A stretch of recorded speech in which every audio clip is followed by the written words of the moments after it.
Mga kapuso, sa gitna po ng mega oil price hike, pinapayagan ng Department of Energy ang pansamantalang pag-i-import at paggamit ng Euro 2 petroleum products.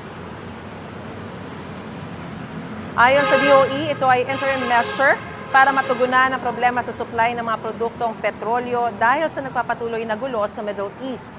Alinsunod sa inilabas ng Department Circular, limitado lang ang paggamit ng Euro 2 petroleum products. Sa mga sasakyang 2015 ang model, pababa. Gayon din sa mga tradisyonal na jeep at industrial generators. Ang Euro 2 petroleum products na may mataas na pollutant emission ay mas mura kaysa sa standard na ginagamit na Euro 4.